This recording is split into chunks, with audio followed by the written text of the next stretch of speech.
November 8, 2016, 8 p.m.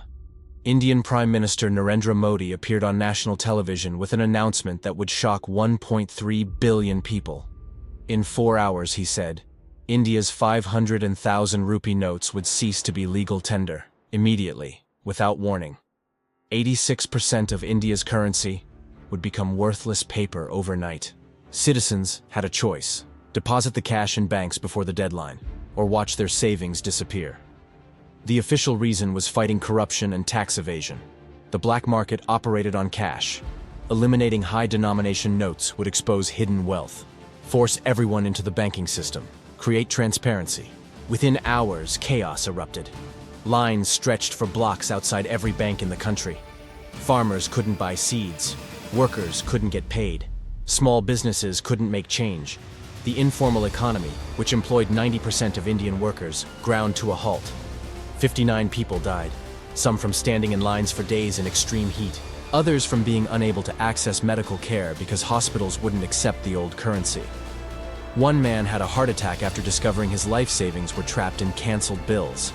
The government called it demonetization, a bold reform to modernize India's economy, push the nation toward digital payments, eliminate the shadow economy built on untraceable cash.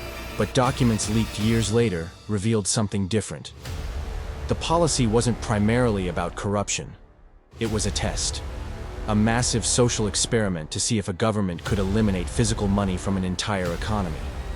And it was being watched very closely by governments around the world, by digital payment companies, by central banks planning their own transitions away from cash.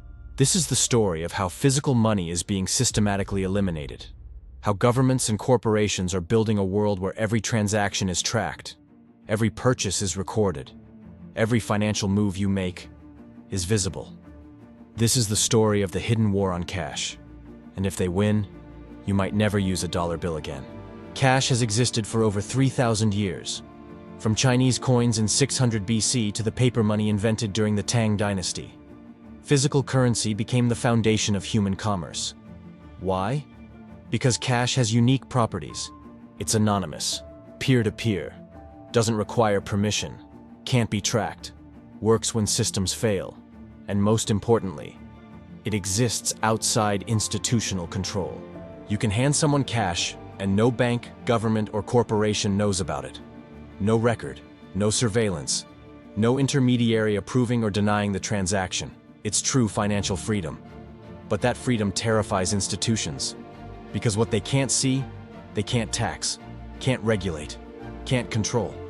The war on cash didn't start suddenly. It's been waged incrementally for decades, each restriction seemingly reasonable, each step sold as modernization or security. In the 1970s, governments began limiting large cash transactions. The stated reason was fighting organized crime and money laundering. Banks were required to report deposits over $10,000. Reasonable, most people thought.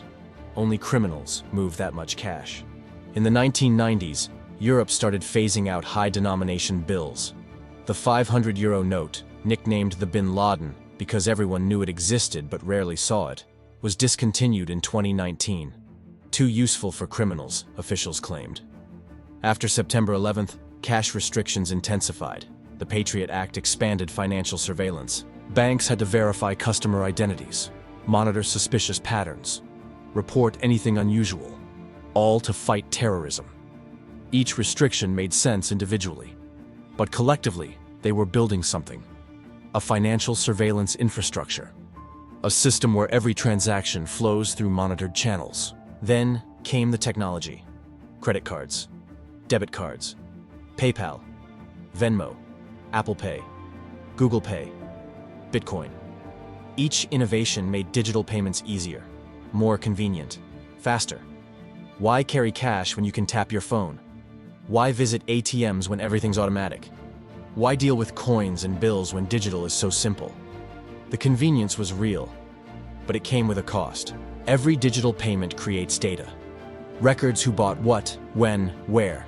And that data is valuable. Incredibly valuable. Payment companies sell it. Governments demand access to it. Marketers analyze it. And slowly, invisibly, cash became obsolete for millions of people. Not because it was banned, but because digital was just easier. By 2020, Sweden had become almost completely cashless. Only 10% of transactions used physical currency. Most businesses stopped accepting cash entirely. Banks closed ATMs. Even homeless people asking for money had Swish accounts, a mobile payment app. China followed a different path, but reached the same destination. WeChat Pay and Alipay dominated commerce. QR codes everywhere. Street vendors, taxis, beggars. Everyone transacted digitally. Cash became antiquated, something only old people and technophobes used. The pandemic accelerated everything. Businesses claimed cash was unsanitary, might spread the virus. Digital payments were safer, contactless. Many retailers stopped accepting physical money entirely. Some never started again. Within 2 years, cash usage dropped by 30 to 50% globally. A shift that would normally take decades happened in months, and governments noticed. If a crisis could move people away from cash this quickly, what else could? Let's go back to India, to the real story behind demonetization. When Modi announced the policy, he framed it as attacking corruption, but leaked internal documents tell a different story. Government officials had been meeting for years with representatives from Mastercard, Visa, and Google, planning India's digital transition, discussing how to move hundreds of millions of people into the banking system. These weren't just courtesy meetings. Payment companies saw India as the ultimate growth market. 1 billion potential customers who still used cash. If India went digital, the transaction fees alone would generate billions annually. So they lobbied hard. They funded think tanks that published studies about the costs of cash. They sponsored conferences where economists argued that physical money hindered development. They met with government officials and offered to help build digital infrastructure. Documents obtained through right-to-information requests revealed that Mastercard had given the Indian government a detailed roadmap. Steps to reduce cash usage, create incentives for digital payments, impose restrictions on physical currency. The demonetization policy matched that roadmap almost exactly. After the policy was announced, these companies benefited enormously. Digital payments in India increased by 56% in 1 year. Hundreds of millions of people opened bank accounts, often for the first time. Payment companies saw their transaction volumes explode. Was demonetization really about fighting corruption? Or was it about creating customers? The human cost was staggering. Economists who studied the aftermath found that India's GDP growth dropped by 2%. The informal economy contracted by 35%. Millions of small businesses failed. Agricultural production declined because farmers couldn't access credit. But the digital economy boomed. Fintech companies flourished. Payment processors made record profits. Banks gained millions of new depositors. And the government gained something else: data. Unprecedented visibility into economic activity that had been invisible before. Every digital transaction created a record, and those records could be analyzed, taxed, controlled. Similar patterns emerged globally. Wherever governments pushed cashless policies, payment companies were involved, providing technology, offering expertise, lobbying for favorable regulations. In Sweden, the central bank didn't just allow the decline of cash, it encouraged it. They reduced cash handling requirements for banks, made it optional to provide cash services. Within years, over half of Swedish bank branches stopped handling physical currency entirely. For banks, this was profitable. Cash is expensive. You need vaults, security, transportation, tellers to count it, ATMs that break down, insurance against theft. Going cashless cut costs dramatically, but it also gave banks unprecedented power. If you can only access money through a bank, the bank controls your access. They can freeze accounts, block transactions, monitor everything, and you have no alternative. China's approach was more direct. The government didn't ban cash. It just made digital payments so convenient and integrated that cash became impractical. Want to use public transportation? Need a digital payment app? Want to shop online? Digital only? Want to pay your utility bills? Digital platforms offer discounts. The government also used regulatory power. WeChat Pay and Alipay were required to share data with authorities. Every transaction monitored. Pattern analysis detecting suspicious behavior. Social credit scores affected by spending habits. By making digital payments mandatory for government services and incentivized everywhere else, China created a cashless society without officially banning cash. The result? Near total financial surveillance. The government knows everything about everyone's economic activity, and they're not alone. Leaked documents from the National Security Agency revealed that U.S. intelligence agencies have been accessing payment data for years. Every credit card purchase, every bank transfer, every PayPal payment, collected and analyzed. The justification is fighting terrorism and crime, but the scope extends far beyond that. Purchasing patterns reveal political affiliations, religious practices, medical conditions, relationship status. What you buy tells the story of who you are. And once governments have that capability, it's never relinquished. February 14th, 2022. Ottawa, Canada. Trucker protests had paralyzed the city for weeks. Demonstrators opposed vaccine mandates, blocked streets, occupied Parliament Hill. The government tried everything: police, negotiations, legal injunctions. Nothing worked. Then Prime Minister Justin Trudeau invoked emergency powers and did something unprecedented. He ordered banks to freeze the accounts of protest organizers and anyone who donated to them. No court orders, no criminal charges, just a government directive. And suddenly, hundreds of people couldn't access their money, couldn't pay rent, couldn't buy groceries. Their bank accounts and credit cards simply stopped working. Some protesters had anticipated this.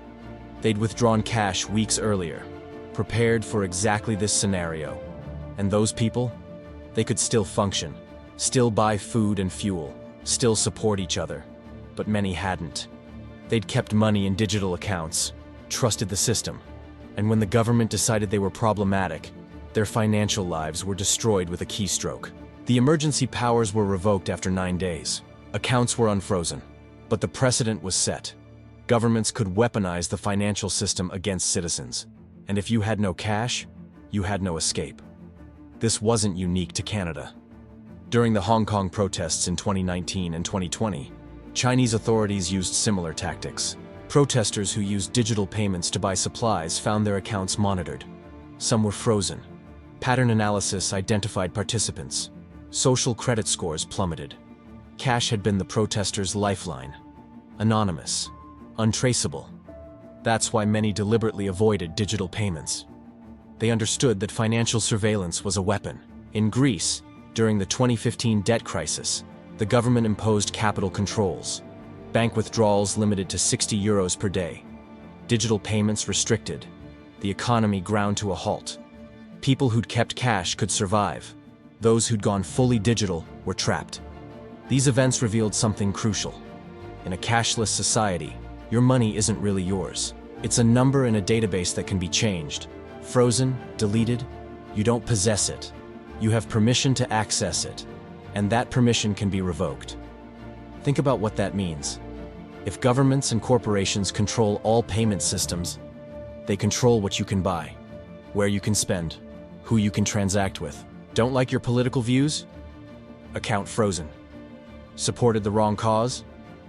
Payment declined. Said something offensive online? Financial access restricted. It sounds dystopian, but it's already happening. PayPal has closed accounts for people whose views they disagree with. Banks have denied services to legal cannabis businesses. Credit card companies have refused to process payments for gun sellers. These are private companies making decisions about who gets financial access. No trial, no appeal. Just algorithmic decisions and corporate policies. Now imagine governments with that same power, in a world without cash, where every transaction requires approval from systems they control. Let me tell you about Anand Kumar. He's 63 years old, owns a small grocery store in rural Maharashtra, India. Anand never used banks before demonetization. He operated entirely in cash. Customers paid cash, he paid suppliers in cash, kept his savings in a metal box under his bed. It wasn't sophisticated, but it worked. When Modi announced the policy, Anand had 300,000 rupees in old bills. His entire life savings, equivalent to about $4,000. For him, a fortune. He tried to deposit it in the local bank, but the lines were impossible. Hundreds of people. Multi-day waits. The bank kept running out of new currency.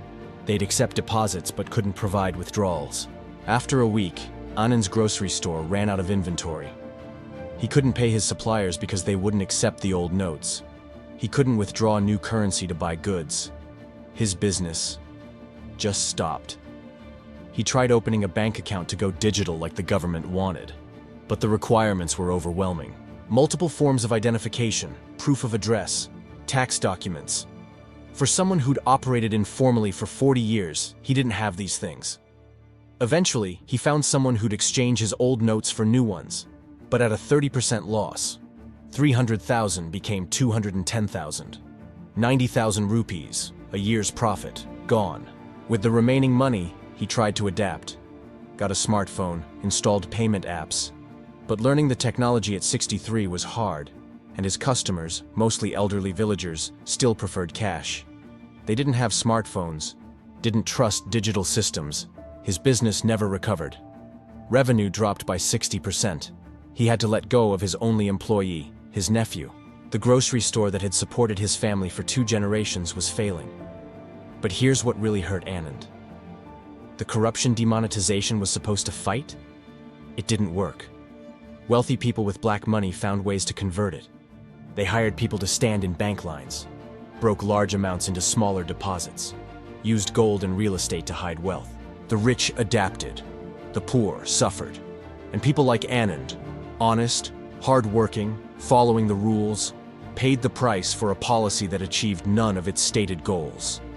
Today, Anand still runs his store. Barely. He's learned to use digital payments out of necessity, but he misses cash, misses the simplicity, the privacy, the control, and he's not alone.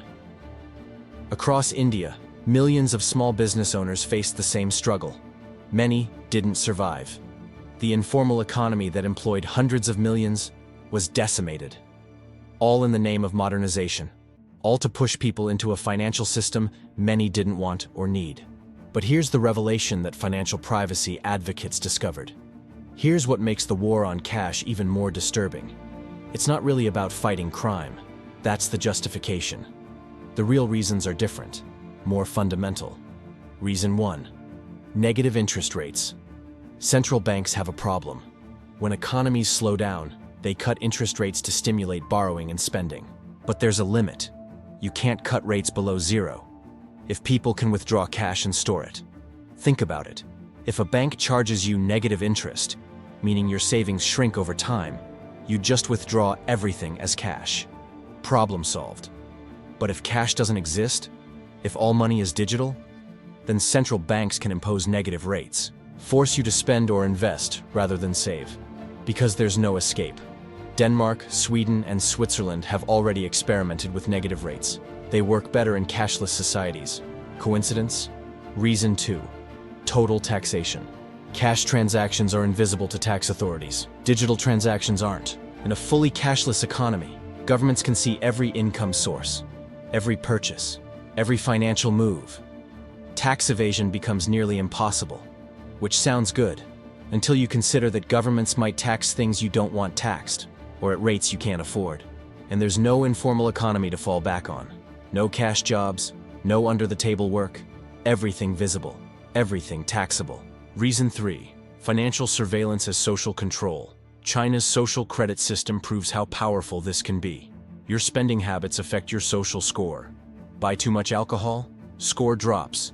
Purchase at approved stores. Score rises. This isn't science fiction.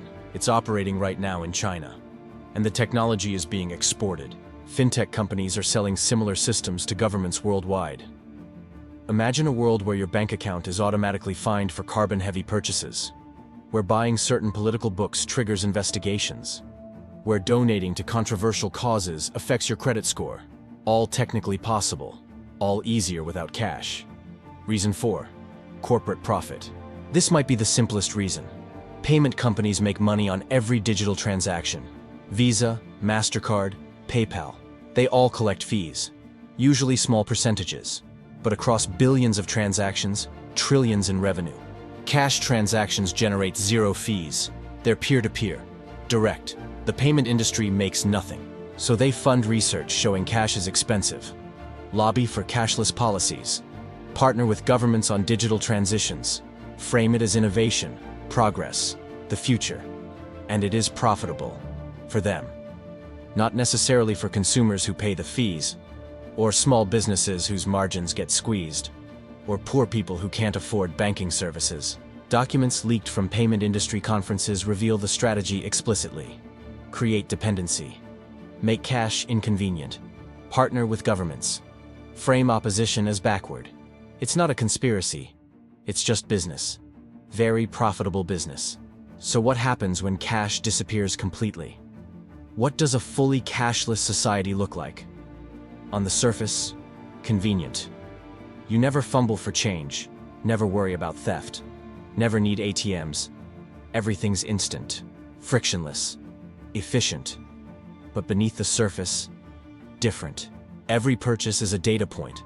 Every transaction creates a record. Over time, these records become a detailed map of your life. Where you go, what you buy, who you interact with, your habits, preferences, weaknesses, secrets. This data is valuable. Companies buy it, governments access it, algorithms analyze it, and it's used to influence you, predict your behavior, sometimes control your choices. Cashless societies also create new vulnerabilities. Everything depends on technology that can fail. Power outages, server crashes, cyber attacks, network problems. Any disruption means no transactions, no commerce, no access to your own money. In February 2023, a massive telecommunications outage hit Canada. Millions lost internet and mobile service. Suddenly, digital payments stopped working. People couldn't buy food. Gas stations couldn't process cards. Businesses shut down. The outage lasted 15 hours. People with cash could still function. Everyone else was helpless, waiting for systems to restart, hoping their money would become accessible again. And it revealed something important. Dependence is vulnerability. When one system controls everything, that system's failure is catastrophic.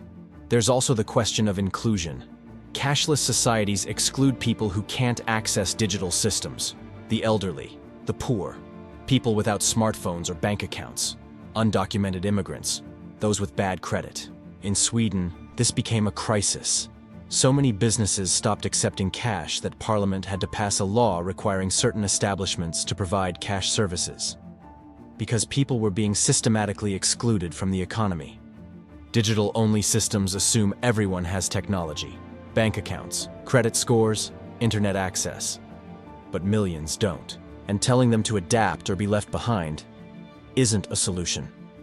It's discrimination. Then there's the authoritarian potential. Governments with total financial visibility gain unprecedented control.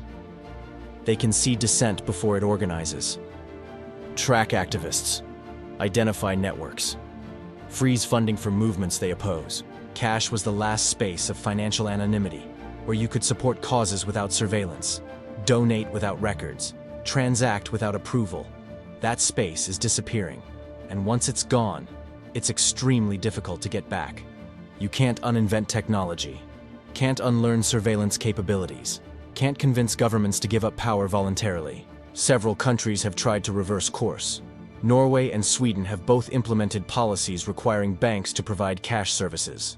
The European Central Bank has promised to maintain physical euros indefinitely, but the trend remains clear. Cash is declining, digital is rising, and the transition appears inevitable. Some economists argue we need digital cash. Cryptocurrencies or central bank digital currencies that preserve anonymity while offering digital convenience.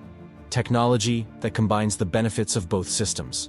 But most proposed solutions don't actually protect privacy. Central bank digital currencies would give governments even more control than current systems. And most cryptocurrencies aren't truly anonymous. They create permanent records on blockchains. Privacy advocates argue the only solution is defending physical cash, keeping it as an option, requiring businesses to accept it, preventing full cashless transitions. Because once cash is gone, privacy goes with it. And what replaces it is a world where every financial move is visible, recorded, analyzed, potentially weaponized. November 8th, 2016. The night India's government eliminated 86% of the country's currency. The experiment that showed governments could force entire populations into digital systems. Since then, the war on cash has accelerated. Sweden is 90% cashless. China's major cities are almost entirely digital. Even in the United States, cash usage has dropped by 50% in a decade. The transition is sold as progress, innovation, the inevitable march of technology. And in many ways, digital payments are better, faster, more convenient, more efficient. But convenience isn't everything, and what we're giving up is significant. We're trading privacy for efficiency, autonomy for convenience, financial freedom for digital dependency. And once that trade is complete, it can't be reversed. This isn't about nostalgia, about clinging to old technology because change is scary. It's about recognizing what cash represents, the last form of money that exists outside institutional control. That doesn't require permission. That can't be frozen or monitored or denied. When you hand someone a $20 bill, no government knows. No corporation records it. No algorithm analyzes it. It's a purely peer-to-peer transaction. Free. Private. Sovereign. In a digital-only world, that freedom doesn't exist. Every transaction flows through systems controlled by others. Systems that can block you, monitor you, profit from you. Systems that can fail and leave you helpless. The people pushing cashless societies aren't evil. They're not plotting dystopia. They're responding to incentives. Governments want tax revenue and control. Banks want to cut costs. Payment companies want transaction fees. Tech firms want data. And consumers? They want convenience. Which is why the transition is happening without much resistance. Each step seems reasonable, helpful even. And the cumulative effect, total financial surveillance, never gets explicitly debated. By the time people realize what's been lost, it's too late. Anand Kumar, the Indian grocery store owner, understands this. He lived through the transition, saw what happens when governments force people into systems they didn't choose, systems that don't serve them.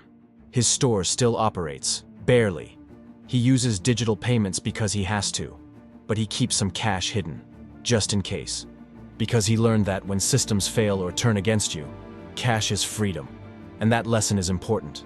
Because the war on cash isn't over, it's accelerating. And the outcome will determine what financial freedom means for the next generation. Will we live in a world where money is something you control, or something you access with permission? Where transactions are private, or permanently recorded? Where you can opt out of systems, or have no alternative? These aren't hypothetical questions. They're being decided right now. Through policies most people never hear about. Corporate strategies designed behind closed doors. Technological transitions that happen gradually, until suddenly, they're complete. The hidden war on cash is hidden for a reason.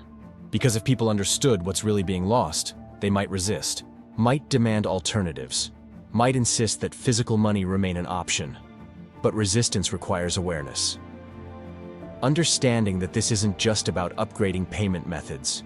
It's about redesigning the relationship between individuals and institutions, between citizens and governments, between freedom and control. Cash is more than paper and coins. It's autonomy, privacy, the ability to transact without surveillance, to save without banks, to exist financially without permission.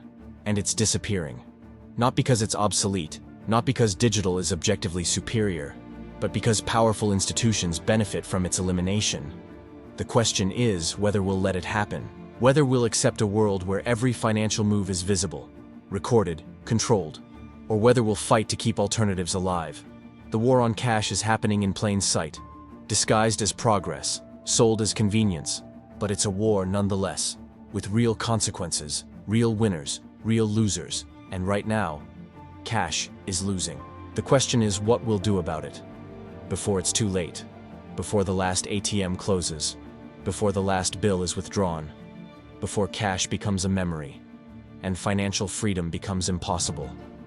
The war is hidden, but it's not over. Not yet. And the outcome depends on whether anyone's paying attention. Are you?